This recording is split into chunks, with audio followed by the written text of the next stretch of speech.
Բարի օր, դուք լսում եք եւ դիտում եք պատերազմի հետքը ոդքասթը, տաղավարում աշխատում է Լիաննա Խաչատրյանը, այսօր խոսելու ենք պատերազմի ազդեցության մասին հասարակության վրա, մասնավորապես շատ է շրջանառության մեջ, առօրյա խոսույթի մեջ պատտվում տրավմա բառը, այսօր փորձելու ենք բարձել թե ինչ է դա, նաեւ այսօր փորձելու ենք հասկանալ թե ագրեսիայի տեսակետից ինչ հետևանքներ է թե անհատների, թե հասարակության վրա թողնում պատերազմը։ Մեր հյուրն է կլինիկական հոգեբան, հոգեթերապևտ Անժելիկա Այվազյանի հոգեբանական կենտրոնի հիմնադիր Անժելիկա Այվազյանը, բարև ձեզ։ Ողջույն։ Անժելիկա, ես գիտեմ, որ դուք ունեք բազմաթիվ, այսինքն տարիների փորձ աշխատանքի, ինչպես նաև աշխատել եք հենց զինծառայողների հետ, հենց պատերազմի ժամանակ եւ անմիջապես հետո։ Խոսենք, թերևս սկսենք խոսել տրավմայի մասին, իսկ ամենաերևի թե պատերազմ եւ տրավմա բառերի համադրության արդյունքում ամենատարածված բառը, որ մենք կստանանք, դա պոստտրավմատիկ ստրեսային խանգարումն է,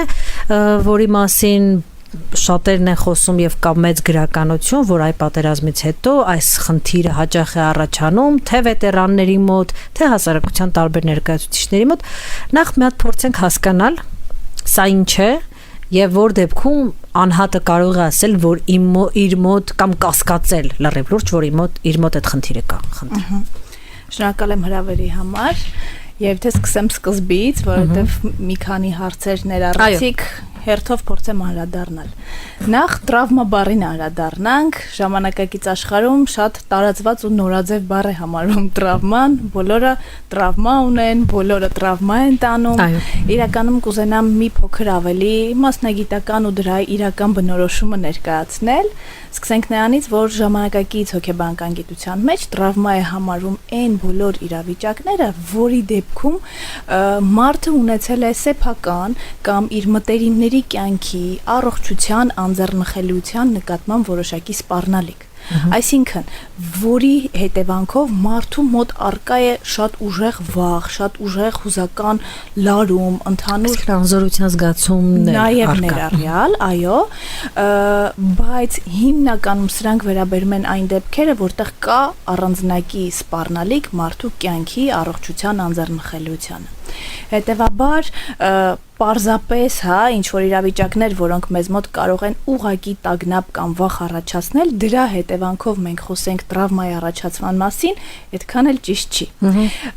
Իսկ պատերազմի հետևանքով բնականաբար կարող է տրավմա առաջանալ եւ ինչպես դուք նշեցիք, այո, տրավմայի կարող են ենթարկվել կամ տրավմատիզացվել կարող են այն մարդիկ, որոնք անմիջապես ականատես են եղել կամ անմիջապես մասնակցել են հենց ռազմական գործողություններին, պատերազմին։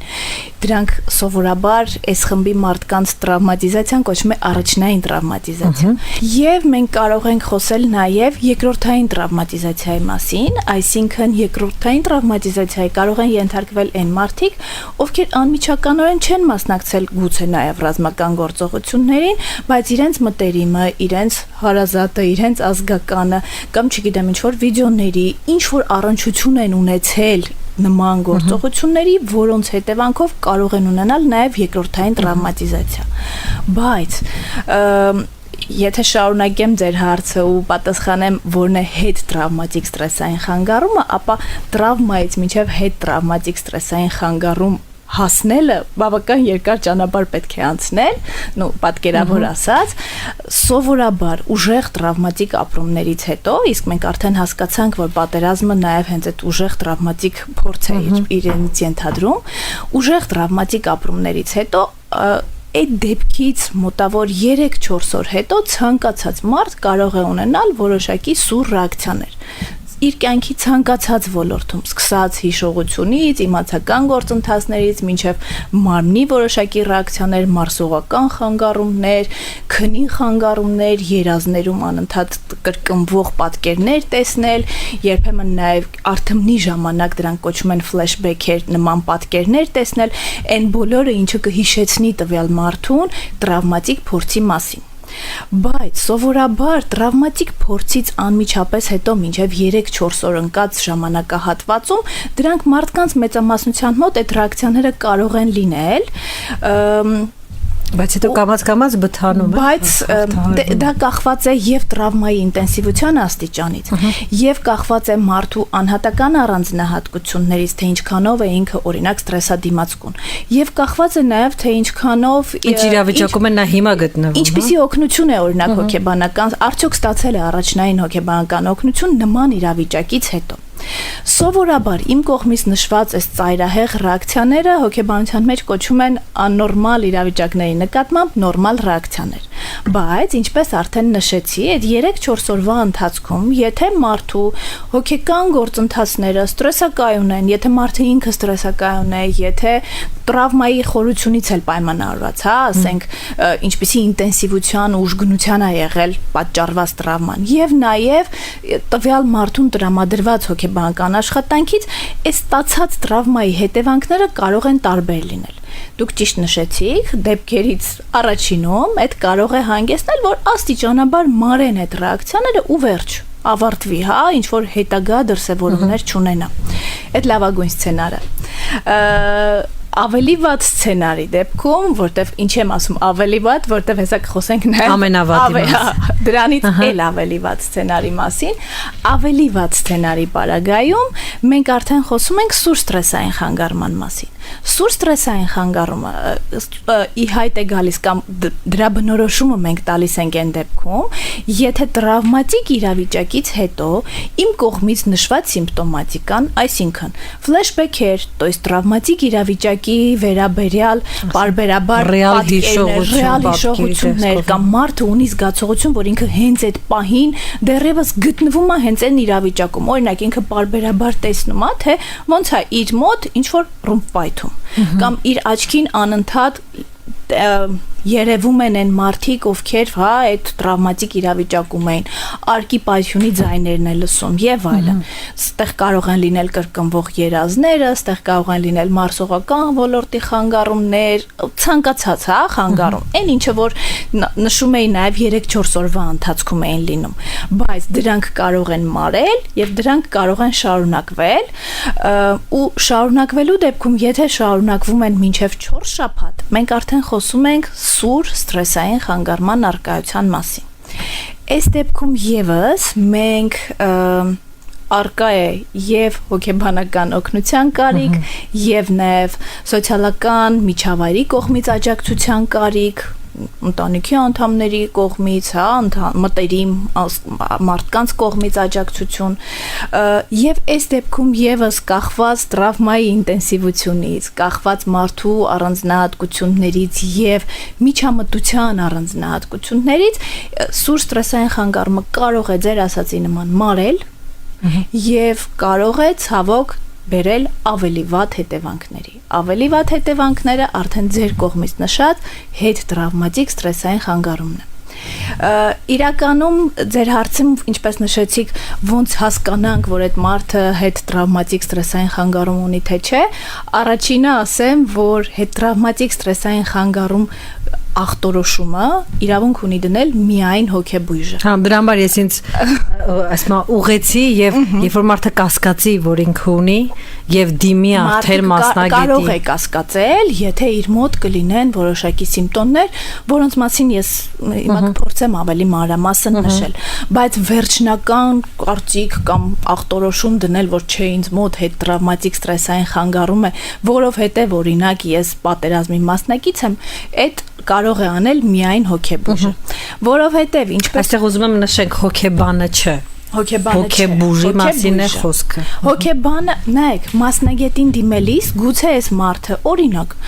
ուշադրությունը կենտրոնացնելու դժվարություններ ունենա, մի քիչ ավելի բանից գամ, հա, հերթականությամբ, հեսա կհասնենք դրան։ Տեսեք, հետ տրավմատիկ ստրեսային խանգարումը, մենք կարող ենք խոսել դրա արկայության մասին, եթե իմ կողմից նշած սիմպտոմները ի հայտ են գալիս տրավմատիկ իրավիճակից, պատկերացրենք ռումբ է պայթել, մարդը ականատես է եղել բազմաթիվ ավերածությունների, ինքը ներկա է եղել իր մտերիմ մարդկանց զոհվելուն եւ այլն։ Դրանք մենք կոչեցինք տրավմատիկ իրավիճակ։ Այսինքն հետ տրավմատիկ ստրեսային խանգարման մասին մենք խոսում ենք այն դեպքում, երբ տրավմատիկ իրավիճակից հետո անցել է 4 շաբաթ եւ ավելին, եւ իմ կողմից նշված այն սուր ստրեսային խանգարման սիմպտոմները, որոնք մինչեւ 4 շաբաթ էին պահպանվում, կամ շարունակում են պահպանվել, այսինքն 4 շաբաթից ավելի երկար են պահպանվում, կամ կարող է լինել նաև նման դեպքեր, երբ որ մարդը տրավմատիկ իրավիճակից անմիջապես հետո ինչ որ ռեակցիաներ չի տալիս, կարծես թե նորմալ է, ու շատ հաճախ նման ընտանիքներում ասում են, չէ, օրինակ, մեր տղեն լավ էր, փառք Աստծո, ոչ մի տենց ռեակցիաներ չտվեց, իր մոտ ամեն ինչ կարգին էր, ու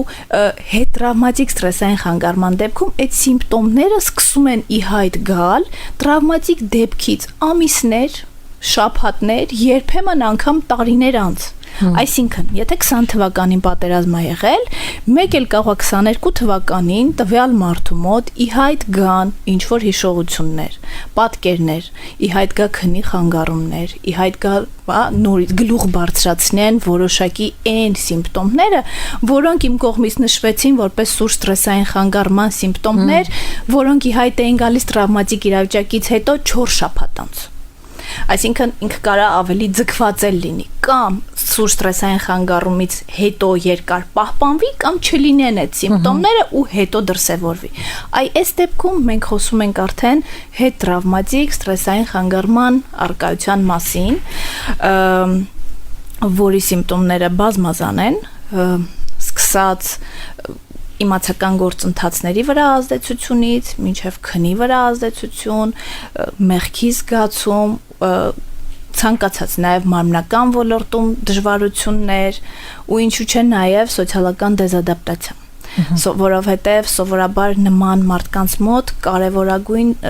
ավելի հաճախ դրսևորվող երևույթ է համարվում նաև օտարվածությունը, այսինքն որ ինձ չեն հասկանա, դե ես այն ամենն եմ տեսել, ինչի միջով, հա, մյուսները չեն անցել ու իմ զգացածը մի քիչ այլ է, ու սովորաբար հենց այս օտարվածությունը կարող է երբեմն նաև ցավոք պատճառ դառնալ թմրանյութային կախվածություն առաջացնելուն, ալկոհոլային տարբեր աուտոագրեսիվ գործողություններ, նու ագրեսիան մի քիչ ավելի լայն թեմա է, ես կասեի հետ տրավմատիկ ստրեսային խանգարման դեպքում արկա է նաև ագրեսիայի մեծ քանակ, իսկ ագրեսիան ունի շատ տեսակներ, եւ հետերոագրեսիա, այսինքն ուղղված դուրս այլ մարդկանց, եւ աուտոագրեսիա, ձեր կողմից նշված, ուղղված ինքն իրեն։ Շատ լավ, տեսեք, քանի որ հետ տրավմատիկ ստրեսային խանգարումը շատ բազում, այսպես ասենք, ձևերով է արտահայտվում, ես կուզենայի մեր զրույցը տանենք ավելի դեպի հենց ագրեսիա, որտեղ դուք սկսեցիք ինչու, որովհետև գոնե իմ կարդացած գրականության մեջ հաճախ եմ հանդիպել այս երևույթին, որ պատերազմից հետ եկած եւ հետ տրավմատիկ ստրեսային խանգարում ունեցող անհատը, ասենք,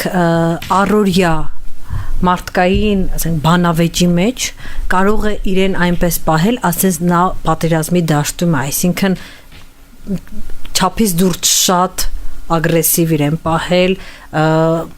թթու խոսքին պատասխանել օրինակ ֆիզիկական հարվածով մինչ պատերազմը նա այդպես չէր, հա, այսպես ասենք, սա ինչպես է բացատրվում, սա որ կլասիֆիկացիայի մեջ է մտնում, խնդրեմ։ Տեսեք, կարծես խոսում եք վիետնամական սինդրոմի մասին, հիմա մի փոքր բացեմ հասկանալ, արդյոք այդ նկատի ունեիք, թե ոչ։ Ուրեմն վիետնամական պատերազմի ժամանակ եւ պատերազմից հետո ամերիկյան կլինիկական հոգեբաններ, հոգեբույժներ ինչ որ ստատիստիկաներ դուրս բերեցին, համաձայն որի, որ վիետնամական պատերազմի մասնակից վետերանները պատերազմից հետո ավելի ագրեսիվ էին, որովհետև ընդ որում ագրեսիան արտահայտվում էր եւ աուտո եւ հետերոագրեսիա տարատեսակներով, այսինքն եւ ուղղված իրենց, որովհետև նման մարդկանց մոտ շատացել էր ինքնասպանությունների քանակը, այս խմբի մարդկանց մոտ, եւ նաեւ այս խմբի մարդկանց մոտ շատացել էին դարձել շատ մարդկանց բացահայտվել էին որպես վարձու մարդասպաններ ու հաճախ նաեւ նման մարդիկ ներգրավված են եղել ընտանեկան բռնությունների մեջ, որպես բռնարար, նաև ինչու՞ չէ, այլ մարդկանց ծանր մարմնական վնասվածքներ հասցնելու որոշակի кейսերում։ Ու հենց այս ստատիստիկան հիմք դարձավ, որպեսզի ամերիկյան կլինիցիստները առաջ քաշեն վիետնամական սինդրոմ հասկացությունը, ինչեր է իրենից ենթադրում։ Տեսեք, մենք ապրում ենք խաղաղ սովորական, հիմա խաղաղ պայմաններում կոչել մի քիչ հարաբերական հասկացություն է, բայց ամեն դեպքում ուզում եմ ներկայացնել տարբերությունը, մի պայմաններում, որտեղ գործում են ինչ որ այսպիսի խաղի կանոններ, օրինաչափություններ, Եվ երբ մարդը հայտնվում է պատերազմական, ռազմական գործողությունների մեջ, այն ռիթմերը, որոնք որ նախկինում ինքը վարժված էր, դրանք բնականաբար փոխվում են։ Ամեն ինչ շատ ավելի ինտենսիվ է, ամեն ինչ շատ ավելի արագ է, ամեն ինչ շատ ավելի մեծ պորտկումներ ունի եւ մարդու հոգեկանը կարիք ունի այն կողմից նշված այս ռիթմերից հարմարվել ադապտացվի այդ նոր ավելի ինտենսիվ ռիթմերին։ Հիմա վիետնամական սինդրոմի էությունն այն է, որ երբ որ մարդը իր խաղաղ ռիթմերից ադապտացվել է արդեն ոչ խաղաղ, ավելի ինտենսիվ ռիթմերի, երբ ավարտվում է պատերազմը կամ առնվազն երբ ինքը դուրս է գալիս այդ ինտենսիվ ռիթմերի միջից, նրա վերահարմարումը խաղաղ ռիթմերին շատ ավելի բարդ է լինում։ Որովհետև նորից, ինքը շատ ավելի կարիք ունի այն ամբողջ ագրեսիայի ավելցուկը պարպելու, դուրս հանելու, ինքը նորից կարիք ունի այդ ինտենսիվ պորտկուն վիճակների մեջ լինելու, մեզ մոտ էլ կա նման դեպքեր, շատ հաճախ են լինում, օրինակ մարդիկ, ովքեր պատերազմի մասնակիցներ են եղել, հիմա ասածս չեմ ուզենա ինչ-որ քաղաքականացնեն, բայց սովորաբար նման դեպքերում հենց ինչ-որ պատերազմի հետ կապված կամ ճակատում կամ սահմանագծում ինչ-որ լարվածություն են լինում, շատ մարդիկ միանգամից ոգևորում զենք են կապում ու շատ հակված են նորից։ Ես ավելին ասեմ, ես նկատել եմ, որ պատերազմի մասնակիցները անգամ առօրյայում պատերազմական տերմինոլոգիա են սկսում օգտագործել, վերջերս ես ստացա ինչ-որ հրավեր տոնախմբության ու հրավերի հետ կցված էր այստեղ լոկացիաները դզած։ Ես մարդը մասնակից է, զինվորական է ու մտածեցի, որ հաճախ եմ լսում։ Խոսքի մեջ ինչ-որ բան են նկարագրում, ասում եմ, դե էս իմ խրամատն է։ Եմ որ օքեյ։ Դե իհարկե նման արտահայտությունները իհարկե կարող են լինել ինդիկատոր, բայց նորից եմ կրկնում, մենք չէ, որ sense սեղանի զրույցի մակարդակում դիագնոզի համար չեմ ասում, որպես երևույթ, որը մտնում է հասարակություն, վարքի հետ միասին։ Հենց այդ է մտնում է հասարակություն, ու այս ձեր ասածը հենց ամենայն հավանականությամբ վիետնամական սինդրոմի ինչ որ դրսևորումներ են, որը եւս մասնագիտական ինտերվենցիայի կարիք ունի։ Ցավոք, այո, մեզ մոտ, ինչ եմ ասում, ցավոք, որովհետև կարծում եմ, որ այդ առումով մի փոքր բաց է եւ շատ շատերը կան, որ ունեն հոգեբանական օգնության կարիք, նաեւ նույնիսկ եթե այսքան ժամանակ անցել է, միևնույնն է կարող է դեռևս պահպանված լինեն այդ հետտրավմատիկ ստրեսային խանգարման սիմպտոմները, պատերազմի հետևանքները, որտեղ սովորաբար հետտրավմատիկ ստրեսային խանգարումը մասնագիտական ինտերվենցիայի դեպքում լավագույն դեպքում կարող է տևել մինչև 3 տարի, իսկ ինտերվենցիայի բացակայության դեպքում ինքը 5 գրականության մեջ նույնիսկ ավել տարիների ժամանակ է ակնկալ պահանջում, որպեսզի դրա հետևանքները իսպառ անցնեն։ Շատ լավ, վիետնամականի վերաբերյալ մի այսպիսի գուցե փիլիսոփայական հարց եմ ուզում տալ, որովհետև Չեք կարծում արդյոք, որ մեր հասարակությունը բավականին տոլերանտ է տղամարդկանց ագրեսիայի նկատմամբ եւ շատ հաճախ դա կարող է մեզ խանգարել տեսնել, որ անհատը ունի վիետնամական սինդրոմ, այսինքն որ անհատի մոտ ինչ որ այդ ագրեսիվ մղումները նորմայից բարձր են, որովհետեւ դե տղամարդ է, մի ջղայնացրեք, հա, այսպես victim blaming-ով ենք զբաղվում ու ըստեղ մեր աչքից վրիպում է կոնկրետ խնդիրը, էլի, չեն կարող մարդուն օգնել։ Ցավոք այդ առումով մենք բևեռացվածություն ունենք նույն հենց ընտանեկան բռնությունների տեսանկյունից, ընտանեկան բռնությունը շատ հաճախ նույնիսկ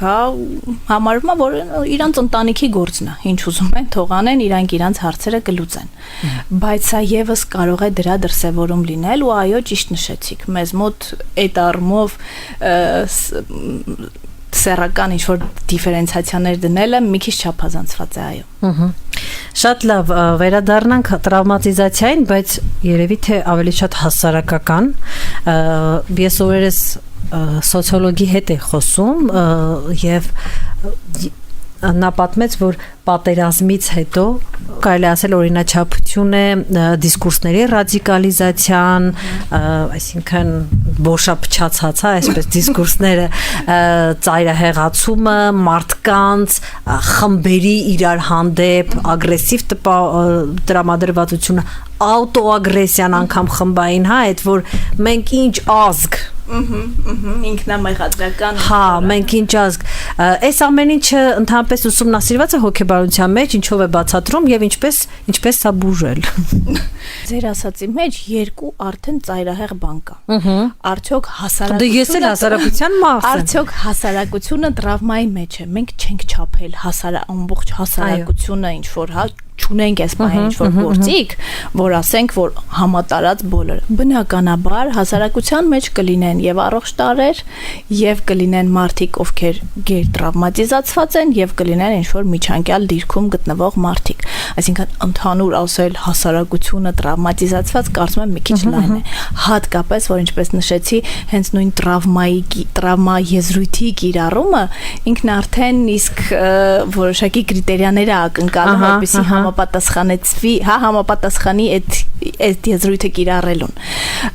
Դրա համար չէ։ Ես մի քիչ զերծ կմնայի հասարակությունը տրավմատիզացված է արտահայտությունից։ Դե շատ կարևոր է հենց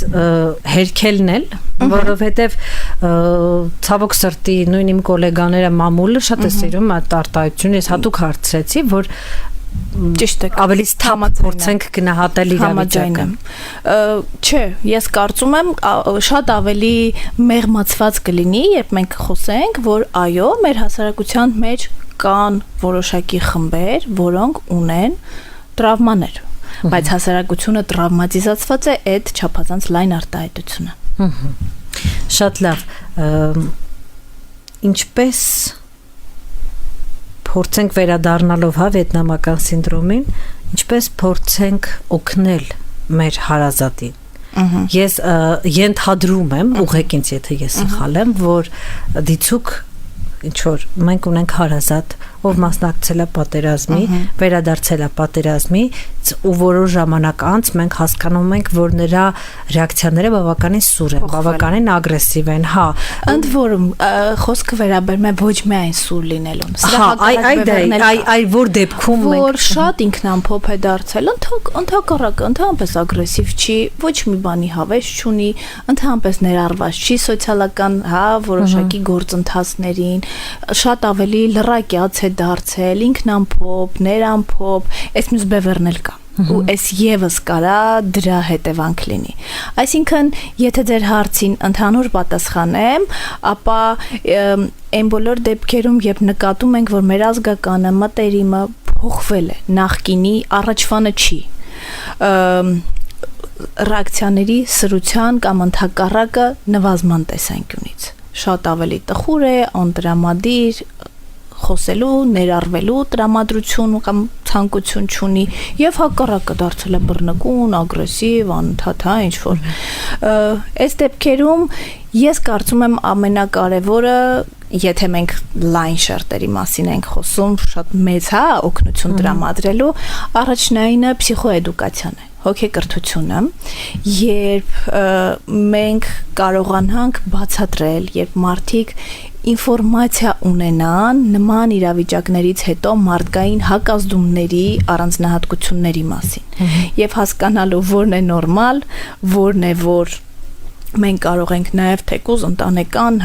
առողջ միջավայր ապահովելով մի փոքր ավելի բարելավել տվյալ մարդու կենսապայմանները եւ որ դեպքում պետք է դիմել հոգեբանի, որ դեպքում նաև հոգեբույժի։ Կարծում եմ, ստեղ մեզ գիտելիքներ են պակասում առաջին հերթին։ Վերադառնալով ագրեսիային։ Ընդհանրապես հոգեբանության տեսակետից, որտեղ եթե փողոցում ինչ որ անհատի հարցնես ինչ է ագրեսիան, մենք շատ տարբեր պատասխաններ կստանանք, հիմնականում բնականաբար ֆիզիկական բռնության մասին կխոսեն կամ բայց ես ենթադրում եմ, որ շատ տարբեր պատասխաններ կստանան։ Հոգեբանությունը ինչպես է բնորոշում ագրեսիան եւ ինչ տեսակներ է առանձնացնում ագրեսիայի։ Իրականում մենք մեր զրույցի ընթացքում արդեն ագրեսիայի տարբեր տեսակների մասին քննարկեցինք, այո։ Եթե ամենասկզբից սկսենք, ապա ագրեսիան մեկնաբանող տարբեր ուղղություններ ու տեսություններ կան, օրինակ հոգեվերլուծության հիմնադիր կամ Ֆրեյդը նշում էր, որ ագրեսիան դա մեզ բոլորիս ծանոթ։ Այո, ագրեսիան բնազդային վարքի տեսակ է, մեր բնազդն է, որը ի ծնե ի հայտ է գալիս ցանկացած մարդու մոտ։ Պարզապես կախված մարդու դաստիարակությունից, անհատական առանձնահատկություններից, կենսապայմաններից ելնելով այդ ագրեսիան դրսևորվելու հնարավորությունները կամ հաճախականությունն է տարբեր, այդ ագրեսիան դրսևորելու ձևերն են տարբեր, իսկ ագրեսիայի ձևերը իսկապես տարբեր են՝ ֆիզիկական, վերբալ, ուղղակի, անուղղակի, ակտիվ, պասիվ։ Օրինակ, եթե ես հիմա սենյակից դուրս եմ գալիս ու դուռը շղկացնելով եմ դուրս գալիս, այս ինչ որ անուղղակի ագրեսիա է ուղղված ձեզ,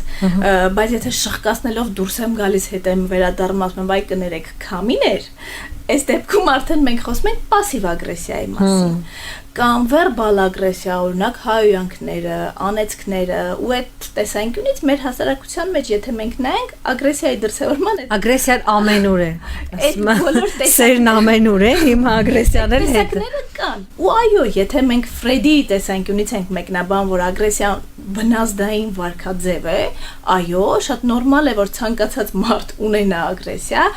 այլ հարց է այդ ագրեսիայի դրսևորման հաճախականությունը, որտեղ մենք սոցիալական էակ ենք ամեն դեպքում։ Կնայ պաշտպանական վարքաձևը, չէ՞։ Իհարկե, բայց մենք կարողանում ենք վերահսկել մեր ագրեսիան, մենք կարողանում ենք երբեմն նաև առողջ տարբերակով վերափոխել, ինչպես Ֆրեյդն էր ասում, սուբլիմացնել ագրեսիան։ Այդ մի ուղղությունն է, մի տեսությունը, թե ինչ է առհասարակ ագրեսիան։ Մյուս տեսությունը համարում է, որ ագրեսիան ցանկացած ագրեսիա ֆրուստրացիայի հետևանք է։ Ինչա ֆրուստրացիան, դա մեր կենսական կարևոր նպատակների հասնելու ճանապարհին անհաղթահարելի խոչընդոտների առկայությունն է։ Այսինքն, երբ որ մենք ոգևորված, գիտենք, որ հեսա հաղթելու ենք, ու պարզվում է, որ հեչել չենք հաղթել։ Ֆրուստրացիա ու արդյունքում ագրեսիա։ Ու այս տեսության կողմնակիցներն ասում են, որ ցանկացած ագրեսիայի հիմքում ընկած է ֆրուստրացիան, եւ հակառակը ցանկացած ֆրուստրացիա առաջացնում է ագրեսիա։ Այդ կոնտեքստում, եթե մենք ես ձեր հարցին այն նախկին հարցին մի քիչ շարունակեմ, ապա գուցե նաև մենք ինչ որ ֆրուստրացվածության դե ինչ որը որն է, շատ լիքը, ես կասեի, լիքը ինչ որ սպասելիքների եւ իրականության անհամապատասխանության մեջ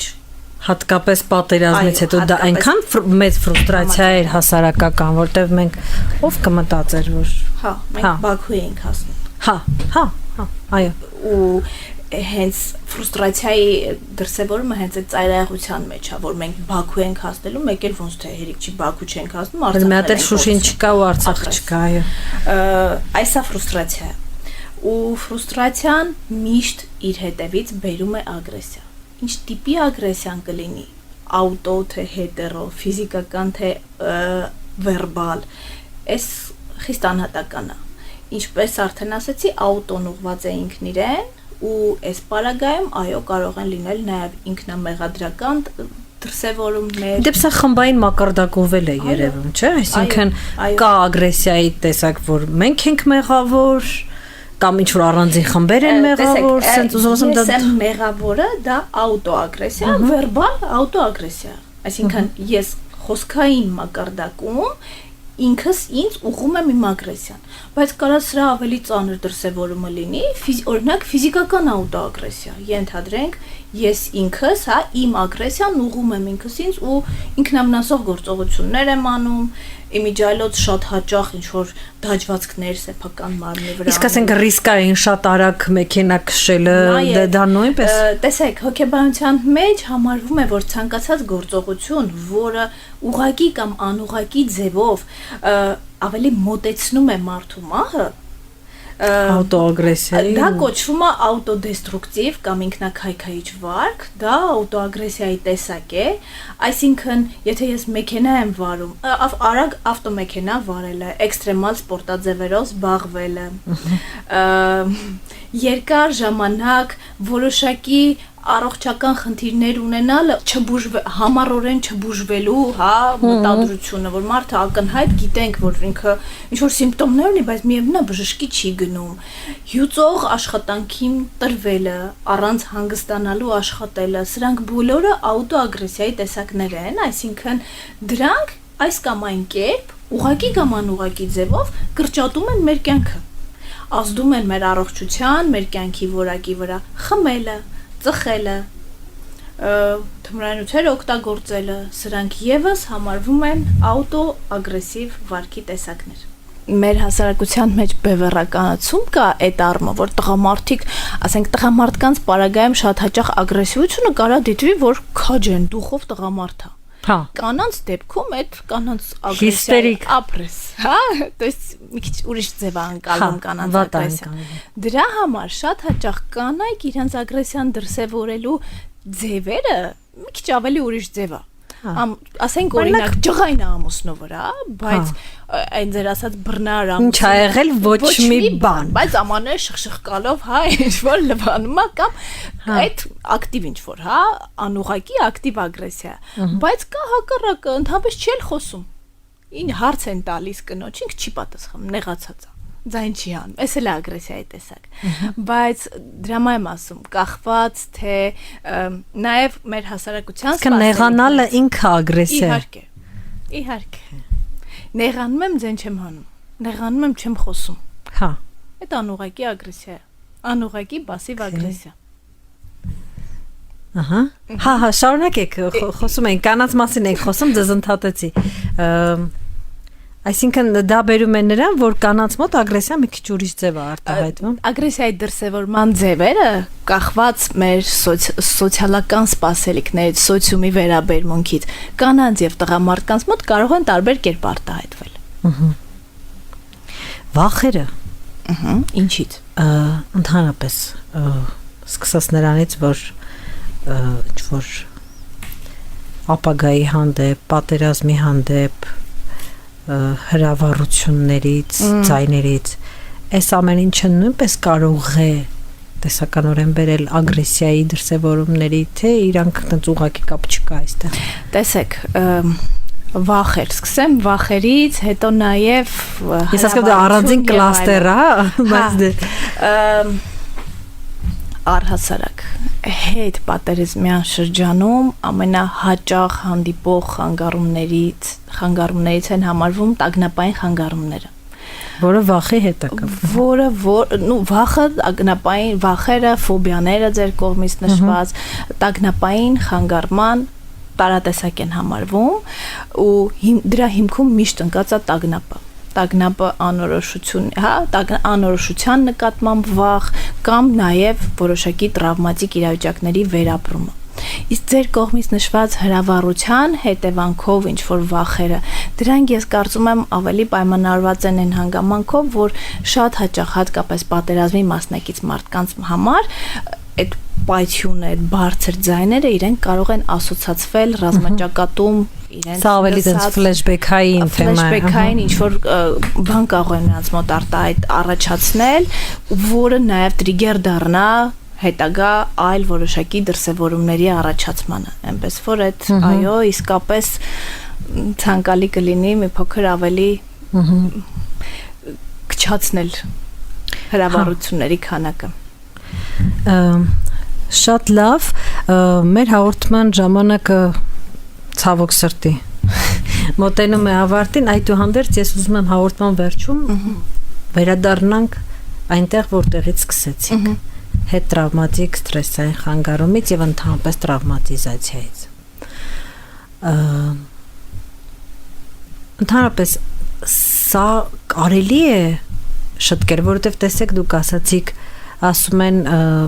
եթե դուք տեսնում եք, որ ձեր հարազատը պատերազմից հետո եկել է եւ փոխվել է։ Ձեզ երևի թե յուրաքանչյուր քաղաքացի կասի, բա ինչ էիք ուզում։ Մարդը մասնակցել է պատերազմին, նա պիտի փոխվի։ Սա նորմալ է։ Okay, ես ինքս իմ խոսքում նշեցի, որ այն ռեակցիաները, որոնք որ փոխված են, դրանք նորմալ ռեակցիաներ են աննորմալ իրավիճակի նկատմամբ, իսկ պատերազմը ինքը աննորմալ իրավիճակ է, բայց այդ ամենևին չի նշանակում, որ դրա հետ ոչինչ չպիտի անենք։ Այ մոտեցանք այդ հարցին, ինչ կարելի է դրա հետ անել առհասարակ։ Եթե մասնագիտական տեսանկյունից ենք նայում, առաջին հերթին փսիխոէդուկացիա, այսինքն հասարակության լայն շերտեր հնարավորինս շատ իմանան տրավմատիզացիայի հետևանքների, դրսևորումների մասին ու որոշ դեպքերում նաև այն գործիքակազմի, թե ինչ կարելի է անել ոչ մասնագիտական տեսանկյունից։ Երկրորդը դիմել մասնագետի, ես կասեի նաև հոգեկան առողջության ոլորտի մասնագետներին դիմելու կուլտուրայի բարձրացում։ Այսինքն այն, որ եթե ես դիմում եմ հոգեբանի, այդ դեռևս չի նշանակում, որ ես գիժ եմ, հա։ Ցավոք միշտ չի, որ այդպես է, դեռևս կա, ես ինքս առնչվում եմ հասարակության այնպիսի շերտերի հետ, ովքեր համարում են, որ դե չէ, մեր տղեն լավ էր փառքաստու, հաղթահարեց, անցավ, ձեն չի անում, էլ вообще մենք չենք խոսում այդ թեմայից, իրական այդ թեմայից չխոսելը արդեն իսկ վատ նշան է։ Ցանկացած ծայրահեղ դրսևորում հաճախ խոսելն էլ, ընդհանրապես չխոսելն էլ։ Ինքը կարող է ինչ-որ բանի մասին ասել։ Եվ երրորդը, եթե ընդհանուր հասարակության տեսանկյունից խոսենք, գուցե նաև ինչ-որ չափով հանդուրժողականության քանակի ավելացման կարիք ունենք, որովհետև գուցե այն տաքսիստը, ով ձեր նյարդերի վրա է ազդում, ինքը 3-4 տարի առաջ շատ ուժեղ տրավմատիզացիա է ապրել, ինչ-որ պայթյունների ականատես է եղել, գուցե ինքը այո, գիշերը չի քնում, որովհետև երազներում անընդհատ այդ նույն կադրերն է տեսնում, այն մարդը, ով մի քիչ ցանկացած փողոցում քայլող մարդ, այս պահին կարող է լինել մեր զոհված զինծառայողի քույրը, մայրը, հայրը, պատերազմի մասնակիցը, որը որ բնականաբար ունի ինչ-որ տրավմատիզացիաներ եւ նաեւ մեր ավելի հանդուրժող եւ աջակից լինելու կարիքը։ Մեր հասարակական քաղաքական ծայրահեղացված դիսկուրսները, իրանք մեծ հաշվով չեն նպաստում, չէ, հասարակության առողջացմանը։ Գոնե իմ դիտարկմամբ ավելի են խորացնում մեր խնդիրները։ Համաձայն եմ։ Գործիքակազմից խոսեցիք, եթե չկա տարածքում հոգեբան կամ չգիտեմ անհասանելի է ինչ-որ ֆինանսական կամ այլ պատճառներով, գոնե մինիմում ինչ կարող է անել մարդը կամ դրա հարազատները, ինչ գործիքակազմ կարող է կիրառել։ Դրա համար ասեցի, հոգեկրթություն։ Այսինքն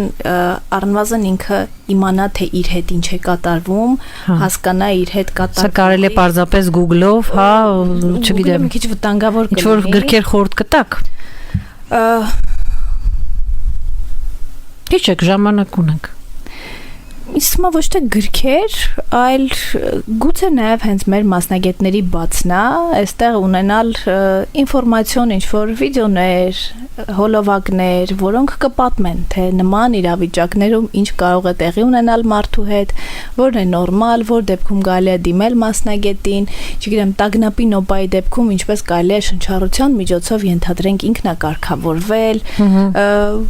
կարծում եմ, նաև հենց մեր մասնագիտական ինչ-որ բացա, որ կարելի է լրացնել։ Ավելի շատացնել, ես չեմ ասում չկա, բայց մի քիչ ավելի մասսայական դարձնել։ Այսինքն սկզբնական քայլ որպես հոգեբանական կրթությունը խնդրի մասին հոգեկրթությունը հա սխալ բառեր համաձայն եմ հոգեկրթությունը խնդրի մասին